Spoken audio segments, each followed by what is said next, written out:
창세기 41장 25절 말씀. 요셉이 바로에게 아뢰되 바로의 꿈은 하나라. 하나님이 그가 하실 일을 바로에게 보이심이니이다. 7 좋은 남소는 7회요 7 좋은 이삭도 7회니 그 꿈은 하나라. 그 후에 올라온 파리하고 흉한 7선은 7년이요 동풍에 말라 속이 빈 7 이삭도 7년해 흉년이니 내가 바로에게 이르기를 하나님이 그가 하실 일을 바로에게 보이신다 함이 이것이라. 온 애굽 땅에 7해 큰 흉년이 있겠고 후에 7해 흉년이 들므로 애굽 땅에 있던 흉년을 다 잊어버리게 되고 이 땅이 그 기근으로 망하리니 후에 든 그 흉년이 너무 심함으로 이전 흉년을 이 땅에서 기억하지 못하게 되리이다. 바로께서 꿈을 2번 겹쳐 꾸신 것은 하나님이 이 일을 정하셨음이니라. 하나님이 속히 행하시리니 이제 바로께서 명철하고 지혜 있는 사람을 택하여 애굽 땅을 다스리게 하시고 바로께서는 또 이같이 행하사 나라 안에 감독관을 두어 그 7해 흉년에 애굽 땅의 5분의 1을 거두되 그들로 장차 올 흉년의 모든 곡물을 거두고 그 곡물을 바로의 손에 돌려 양식을 위하여 각 성읍에 쌓아두게 하소서. 이와 같이 그 곡물을 이 땅에 저장하여 애굽 땅에 임할 7 흉년에 대비하시면 땅이 이 흉년으로 말미암아 망하지 아니하리이다. 아멘. 요셉과 또 우리 바로가 하나님의 꿈을 통해 해석하면서 바라본 비전은 바로 36절의 마지막 문장에 담겨 있습니다. 이 땅이 흉년으로 말미암아 망하지 아니할 것이다. 어떻게 하면 망하지 않을까? 이제 그것에 관한 이제 하나님께서 요셉에게 준 지혜의 말씀을 나누려고 하고요. 제가 오늘 또 특별히 4일차를 맡고 있습니다. 첫날 저희가 믿음에 관해서 말씀드렸죠. 믿음은 하나님에 대한 것입니다. 하나님이시라면 나를 통해서 일하실 수 있다. 하나님이 나와 함께 하신다면 우리에게는 소망이 있다. 말씀드렸고요. 그 하나님의 믿음을 우리 삶 속에 경험하는 방법이 뭐냐? 바로 순종하는 것이다 라는 것이죠. 믿음을 믿음 그대로 가지고 있으면 아무 일도 일어나지 않지만 내가 그 믿음을 땅에 심든지 그래서 그 껍질을 깨고 꽃을 펴야만 그곳에서 기적이 창조된다 말씀드렸습니다. 그리고 바로 그 순종할 때 우리는 그때서야 드디어 미래에 향한 비전을 바라보게 되는 거죠. 아브라함이 고향을 떠나라 라는 말씀을 듣고 자기가 갈 바를 알지 못했지만 순종해서 떠났습니다. 그리고 그 마지막 최종 목적지를 가나안으로 하게 되었던 걸 볼 수 있습니다. 여러분 미래를 개척하려면 항상 내가 지금 어디 서 있는지를 발견해야 되고 봐야 합니다. 출발점이 어딘지가 굉장히 중요하죠. 제가 한근태님이 공부란 이렇게 정의했습니다. as is와 to be 사이의 간격을 좁히는 모든 활동이 바로 공부다라고 합니다. 지금의 나의 모습과 앞으로 내가 되고 싶은 모습 사이에 간격이 있다면 그 간격을 줄이는 것이 공부다라는 것이고요. 제가 책을 보거나 여러분도 경험해 보셨지만 이게 재미있는 일이 있습니다. 무슨 말이냐면 좁아질 듯 하면서 좁아지지 않는 거예요. 어떤 분들이 공부를 하고 지식을 쌓고 경험을 쌓으면 이제 다 이루었다라고 해야 되는데 그게 안 되더라고요. 이유가 뭔가 봤더니 예전에는 이만큼 되고 싶었는데 배우고 알게 되고 새로운 것을 경험하게 되면 내가 되고 싶은 게 자꾸 올라갑니다. 그래서 공부를 이만큼 했더니 이게 또 보이네, 또 저게 또 보이네. 그래서 우리가 흔히 하는 말이 뭐냐면 공부를 하면 할수록 내가 더 모르는 것들이 더 많아진다라는 거죠. 신앙생활도 비슷한 것 같습니다. 예전에는 하나님을 내가 이렇게 이해했는데 성경에 나와 있는 말씀이 이런 말씀이어서 그런데 신앙생활하고 경험하고 내 삶과 어떤 이야기들이 같이 합쳐지다 보니까 이것도 있네 저것도 있네 그러면서 오히려 우리가 공부를 하면 할수록 깨닫는 거는 내가 더 모르는 게 많아지는 것, 그것이 어떻게 보면 공부의 또 현실이 아닐까라고 생각합니다. 그래서 어떤 목표를 두고 그것을 성취하기 위해서 나아갈 때는 우리에게 필요한 것들이 많이 있죠. 학교에 들어갈 때는 자격들을 요구하지 않습니까? 어떤 지식이 있는지, 또 때로는 학교에서 공부할 때 이 학비를 감당할 수 있는지, 아니면 누가 도울 수 있는지, 아니면 학교나 아니면 정부에서 장학금을 받을 수 있는지, 그런 모든 것들을 다 해서 이제 그 모든 일들을 해결해 나가게 되는 것을 볼 수가 있습니다. 중요한 것은 뭐냐면 지금 오늘 나의 상태, 지금 내가 어디에 서 있고, 그 다음에 중요한 게 뭐냐면 내가 지금 어디를 향해서 가고 있는가라는 것입니다. 우리 신앙생활에서는 분명한 목적지가 있습니다.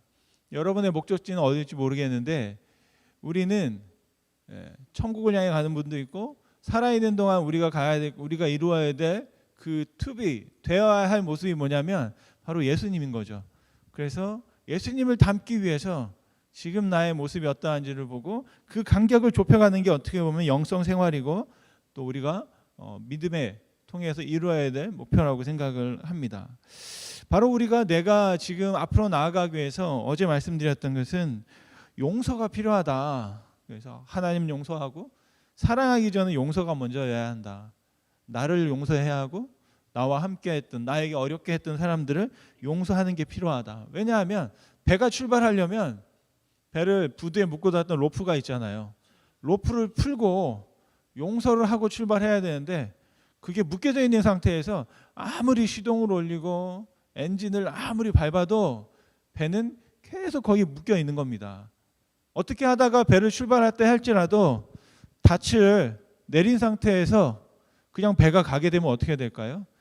너무 힘들겠죠. 정말로 힘이 세면, 어떤 능력이 있는 사람은 그 닻을 끌면서 갈 수도 있을 것 같아요.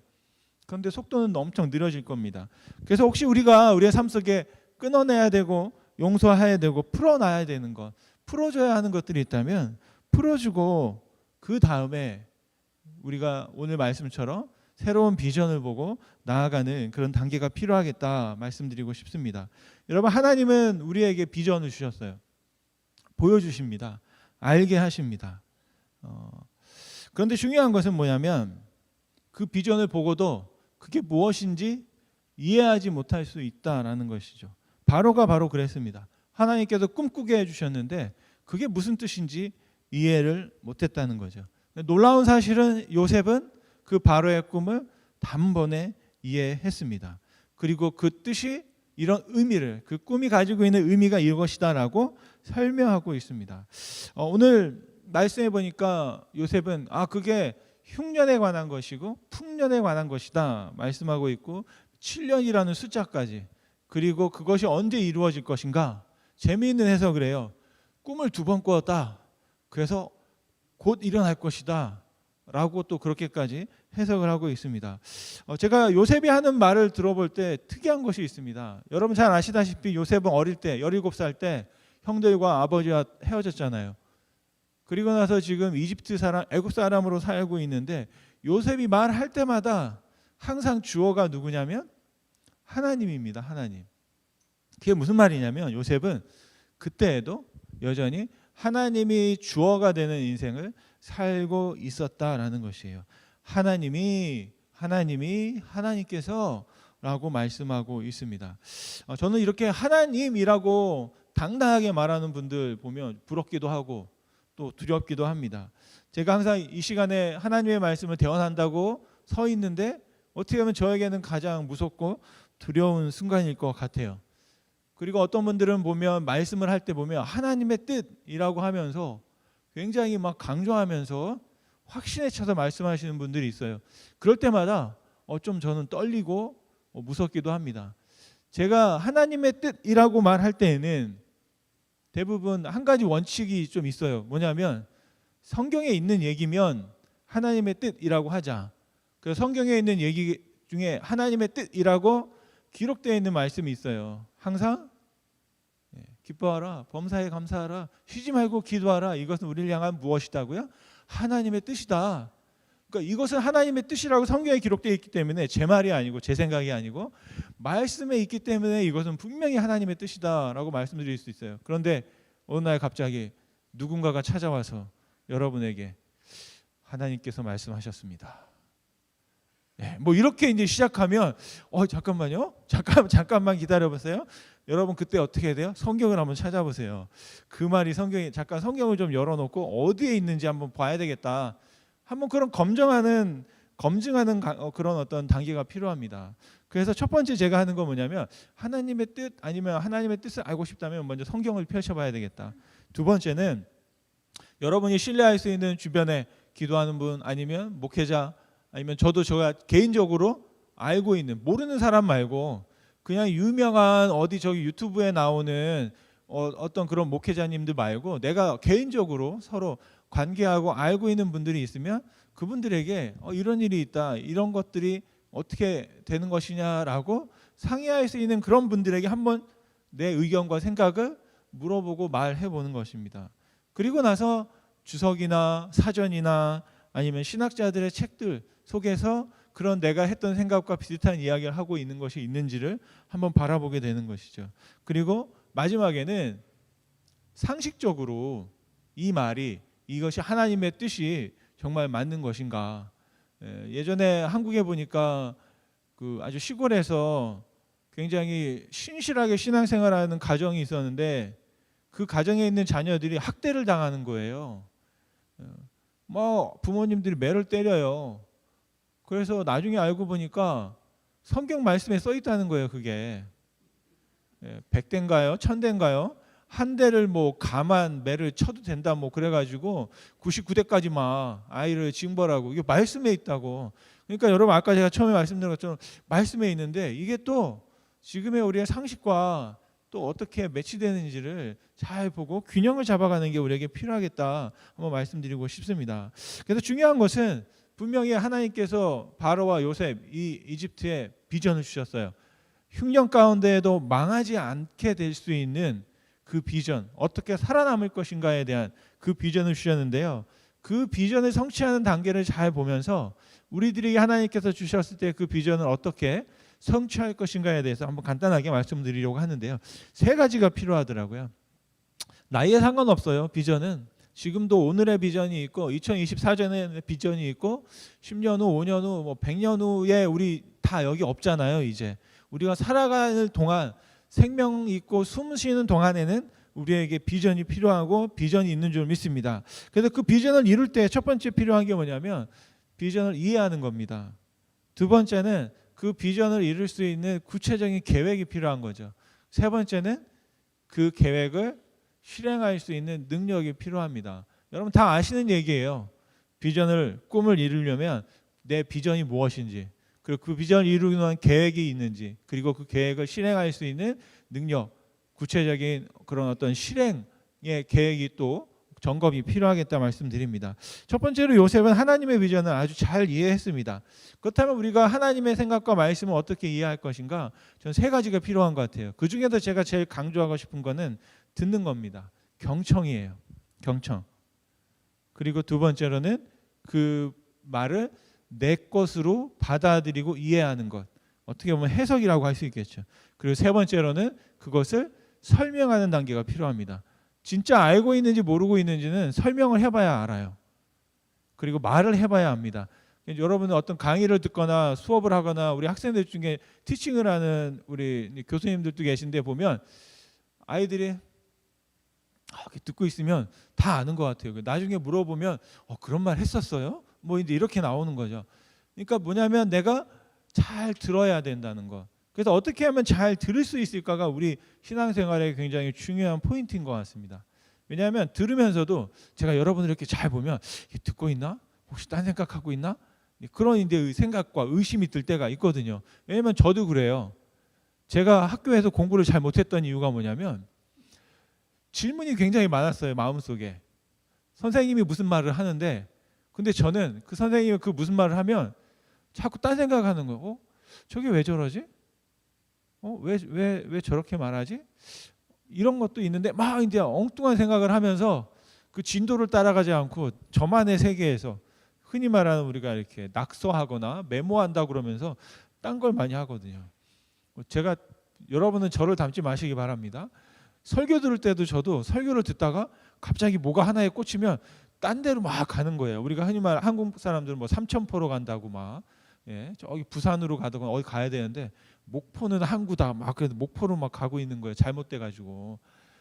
저는 분명히 말씀을 듣고 막 하다가 막 다른 게 생각나면 그거를 막 적고 이제 딴짓하는, 그러다 보니까 설교가 끝나고.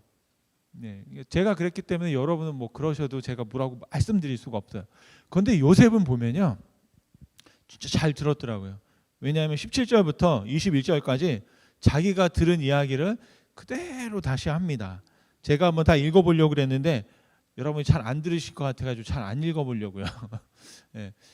바로가 요셉에게 그 뒤에 또 다시 한번 넘겨주세요. 마지막 한번 21절만 같이 한번 읽겠습니다. 21절만. 먹었으나 먹은 듯하지 아니하고 여전히 흉하더라. 내가 곧 깨었다가 뭐 이렇게 이제 쭉 이제 이야기가 나갑니다. 이게 이제 바로가 하는 이야기예요. 그런데 그 이야기를 바로의 이야기를 요셉은 아주 잘 경청하고 있었던 것을 볼 수가 있습니다. 그 이시다 게니치라는 분이 말하지 않고 이기는 법이라는 책을 썼는데요.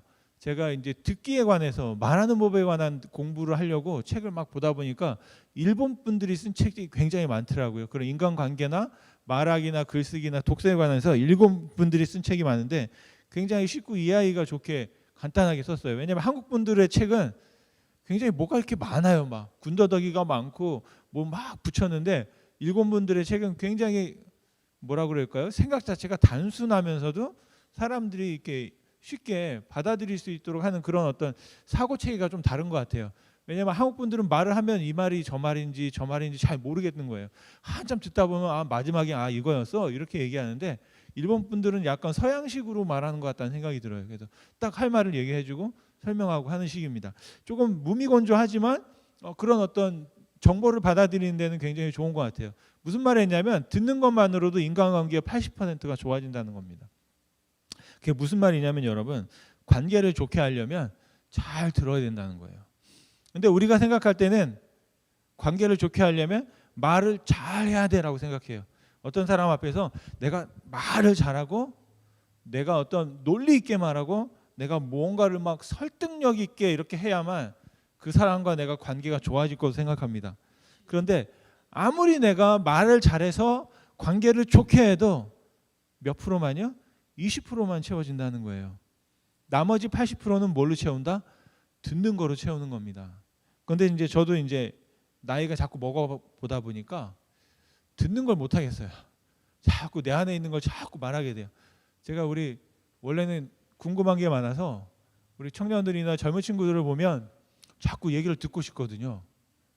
시작은 항상 그래요. 똑같이 듣고 싶은 말이 있어. 그 들으려고 하다 보면 언젠가 다 저 혼자 얘기하고 있는 거예요. 계속. 이게 왜 이러는 거지? 내가 자꾸 얘기하고 있는 거예요. 그런데 좀 우리 청년들한테 불만이 뭐냐면 얘기하면 자꾸 듣고 있어. 그러니까 자꾸 더 좋은 줄 알고 나는 내가 말하는 게 이게 제대로 되나 보다. 이게 뭔가 잘 들리나 보다 그래서 자꾸 더 말하게 되더라고요. 나중에 한번 확인해 봐야 될 것 같아요. 그게 그냥 들어준 건지 아니면 참아준 건지 그런 생각들을 해보게 됩니다. 그래서 잘 듣는다는 건 뭐냐면 저 사람의 입장에서 저 사람이 지금 무슨 생각을 하고 있는지 이시다라는 분이 이런 말까지 했습니다. 경청에도 소극적인 경청이 있고 그냥 이렇게 한 귀로 듣고 한 귀로 흘리는 게 있고 적극적으로 듣는 경청이 있어요. 그것은 뭐냐면 상대방이 말하는 것의 의미만이 아니라 이야기의 배경에 있는 그의 생각 그리고 상대의 마음의 입장에서 생각하는 것 그것까지 이제 이렇게 우리의 마음을 들여서 들어야만 그것이 적극적인 경청이다라고 합니다. 그래서 적극적인 경청의 방법으로 세 가지를 말하는데 내 이야기보다 먼저 듣는다라는 거예요. 여러분 오늘 한번 실천해 보세요. 사람을 만났어요. 안녕하세요. 뭔가 말을 하고 싶잖아요. 그때 한번 잠깐 뜸을 들여보세요. 저 사람이 무슨 말을 할지를. 그래서 상대방이 먼저 말할 수 있도록 뭐 할 말 있어? 라고 물어보든지 나를 봤는데 뭐 말씀하고 있는 것이 무엇인지를 한번 묻는다든지 아니면 그렇게 해서 듣는 거를 먼저 해보는 거죠. 두 번째로는 그 자리가 불편하지 않도록 편안한 자리를 만들어주라는 거죠. 그리고 상대방의 비언어의 정보를 이렇게 받아들여라라는 겁니다. 비언어라는 건 뭘까요? 여러분의 몸짓 아니면 여러분의 손짓, 말할 때 상대방이 손을 어떻게 하는지. 제가 오늘 보니까 막 손을 막 이러고 있잖아요. 예. 주의를 끌고 싶어가지고 막 이제 손을 이렇게 한다든지 아니면 몸을 막 이렇게 한다든지. 제가 아이들을 키우다가 깨닫는 지혜가 있어요. 막 놀아요. 어린 아이들하고 놀다가 애가 갑자기 막 이럴 때 있어요. 이건 왜 그럴까요? 예? 화장실 가고 싶은 거예요. 화장실 가고 싶은데 이걸 참는 거예요. 왜냐하면 지금 게임해야 되거든, 놀아야 되거든, 재밌는 게 있으니까 이걸 못 가고 막 이래요. 그러면 제가 딱 화장실 갔다 와. 그럼 또 막 이제 갔다 와요. 그러니까 이게 이제 부모로서 아이들을 관찰하고 보다 보면 그 몸에 언어가 있잖아요. 여러분 잘 아시는 것처럼 그 심리학에서 사람들은요 말하기 전에 벌써 첫 딱 만났을 때 몇 초 안에 사람을 판단한다고요? 5초입니다. 5초 안에. 그 심리학자가 그렇게 5초 안에 딱 사람의 첫인상을 딱 보고 그 사람에 대해서 판단한다는 거예요. 그러니까 그런 정보들을 이제 우리가 캐치하는 것들이 이게 필요하겠다라고 말씀드리고 싶고요. 두 번째로는 해석하고 이해하는 지혜가 필요합니다. 26절 27절 말씀해 보면 요셉이 그거 7마리는 7년이고요. 살찐 거는 풍년이고요. 비리비리한 거는 흉년이에요. 그리고 2번 꿈을 꾸었으니까 그것은 빨리 곧 그런 흉년과 그 일들이 벌어질 거다라는 식으로 아주 정확하게 요셉이 이해하고 해석하고, 그리고 세 번째로는 그것을 바로에게 아주 쉽게 바로가 이해할 수 있는 말로 설명했다라는 겁니다.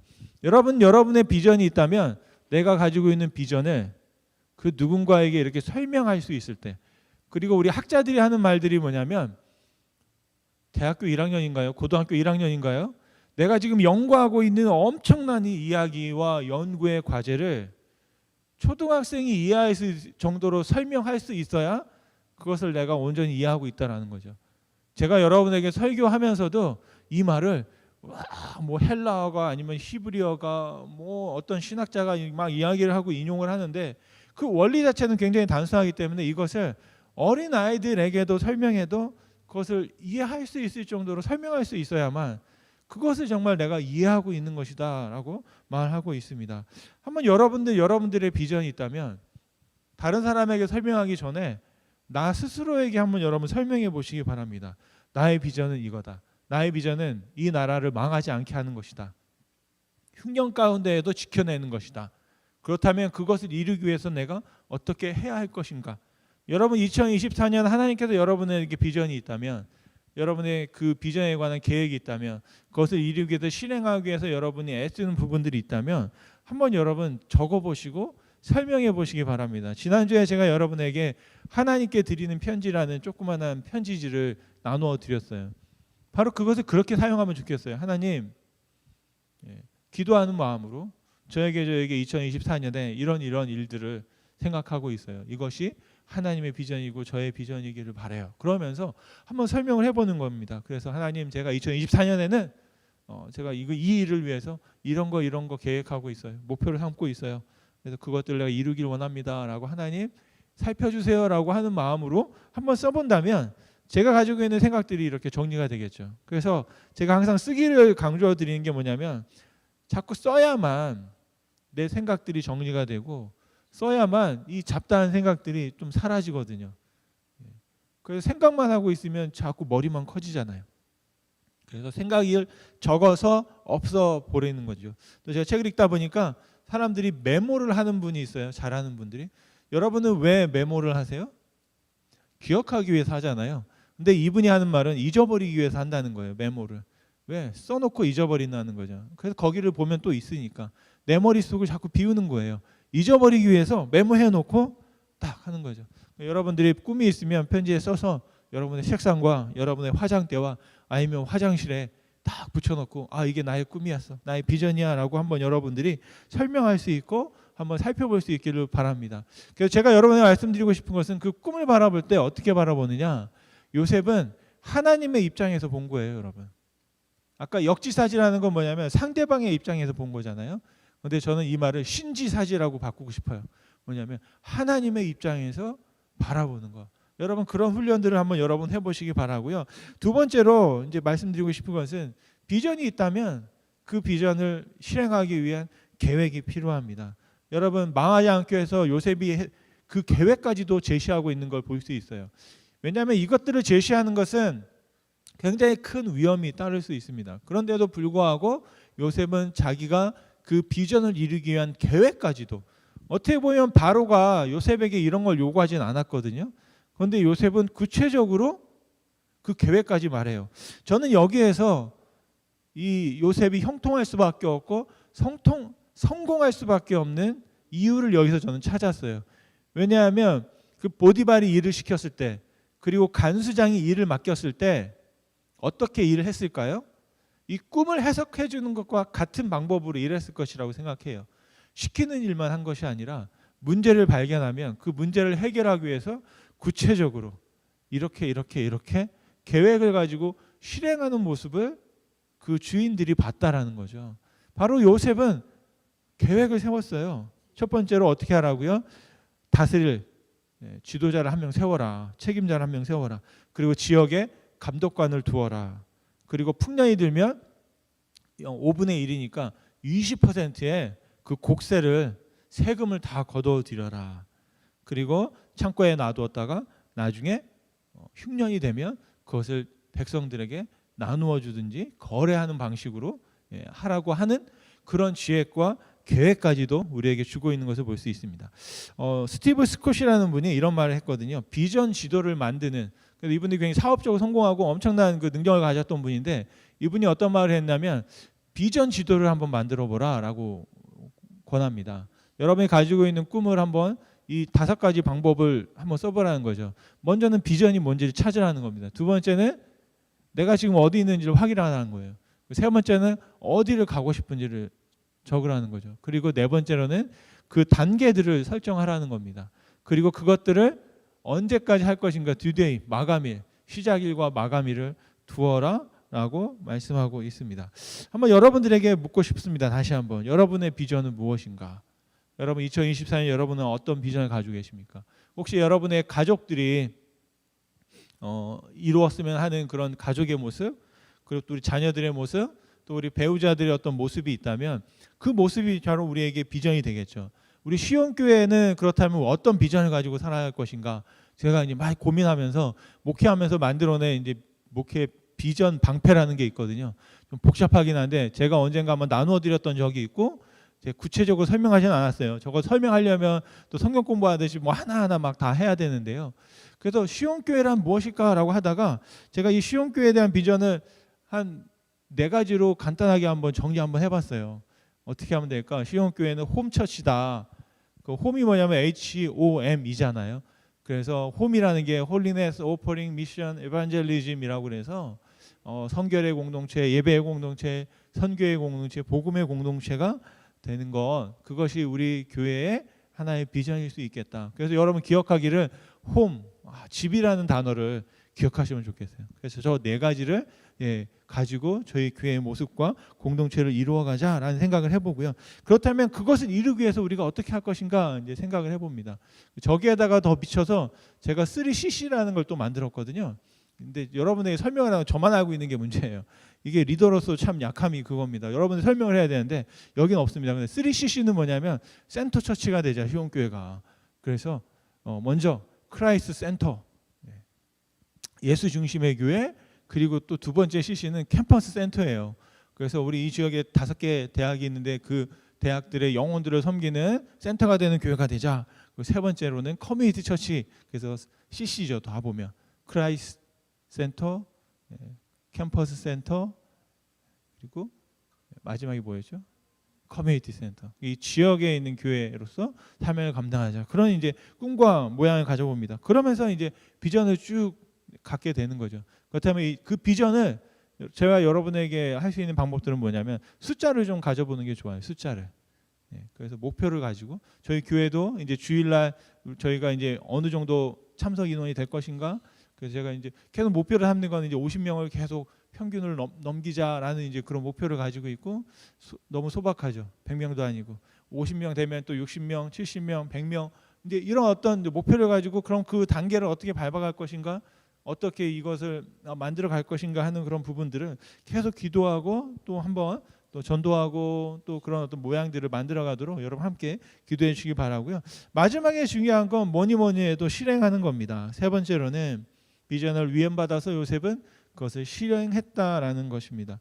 직접 바로에게도 지혜가 있는 사람인 것 같아요. 요셉을 딱 보고 그가 하는 그 말을 딱 듣고 와 좋다, 네가 한번 그 일을 해보면 좋겠다라고 말씀하고 있는 걸 볼 수 있습니다. 이 스티브 스캇이라는 분이 이런 말을 했습니다. 요셉의 비전과 계획과 실행은 하나님과의 친밀한 관계에서 받은 지혜로부터 흘러나왔다라고 말했습니다. 여러분, 하나님의 비전이 있어야만 우리가 살 수 있는 줄 믿습니다. 잠언의 29장 18절 말씀에 이런 말씀이 있습니다. 같이 한번 읽어보겠습니다. 묵시가 없으면 백성이 방자에 행하거니와 율법을 지키는 자는 복이 있느니라. 묵시가 없으면이라고 그랬잖아요. 이걸 한번 바꿔볼게요. 그러면 묵시가 있으면 어떻게 될까요? 백성이 방자에 행하지 아니한다. 저 말을 다시 말하면 묵시가 없으면 다 죽고 묵시가 있으면 산다라는 말입니다. 여러분, 하나님의 계시와 하나님의 비전이 있으면 우리가 살게 되는 줄 믿습니다. 비전을 얻기 위해서는요, 우리가 뭐 어떤 신비한 경험을 하고 막 기도하다가 막 하늘이 열리고 뭔가 막 보여지고 막 음성이 들리고 그런 게 아니거든요, 여러분. 비전을 얻는 건 간단해요. 지금 나에게 필요한 게 무엇인가? 나와 함께하는 사람들에게 무엇이 필요한가? 정말 그들이 원하는 것이 무엇인가? 아마 우리가 어릴 때는 나의 필요를 목격했지만 이제 성인이 되고 성숙한 자가 되고 이 세상에서 함께 살아가는 일원으로서 생각하는 건 저 사람들에게 무엇이 필요한가? 그것을 바라보는 거죠. 그리고 그것이 곧 나의 비전이 되죠. 예수님의 비전은 여러분 무엇일까요? 내가 이 세상의 왕이 되는 게 아니었고 그 땅 가운데 함께 있는 사람들, 제자들에게 무엇이 필요한가? 아픈 사람들에게 무엇이 필요한가? 귀신 들리는 자에게 무엇이 필요한가? 그들에게 무엇이 필요한가를 보고 그것이 바로 예수님의 비전이었다라는 것입니다. 여러분, 요셉은 비전을 이해했고 또 그 비전에 대한 계획과 또 비전을 실행하고 실천함으로써 꿈을 이룬 줄 믿습니다. 저와 여러분들에게 공통으로 주어진 비전이 있습니다. 마태복음 28장 19절 20절 말씀입니다. 같이 한번 읽겠습니다. 그러므로 너희는 가서 모든 민족을 제자로 삼아 아버지와 아들과 성령의 이름으로 세례를 베풀고 내가 너희에게 분부한 모든 것을 가르쳐 지키게 하라. 볼지어다 내가 세상 끝날까지 너희와 항상 함께 있으리라 하시니라. 아멘. 요셉은 고향을 떠났지만 이집트에서도 하나님이 자신과 함께하는 것을 알았습니다. 저와 여러분이 어느 곳에 가든지, 여러분이 23년을 살든지 24년을 살든지 하나님은 우리와 여전히 함께 하시는 줄 믿습니다. 여러분, 그 하나님을 바라볼 때 그 안에서 하나님이 바라보시는 꿈을 여러분 발견하시고 그 꿈을 함께 꾸어 나간다면 분명히 그 꿈을 통해서 우리가 쓰임 받게 되고 또 우리 교회가 쓰임 받게 되고 또 이 세상을 하나님이 바라시는 모양으로 조금이라도 바꾸어 나갈 수 있을 줄 믿습니다. 사랑하는 여러분, 정말 예수님께서 우리에게 주신 꿈, 바로 그 비전을 찾고 계획을 세우고 실행함을 통해서 형통한 삶을 살아가시길 간절히 축원드립니다. 기도하시겠습니다.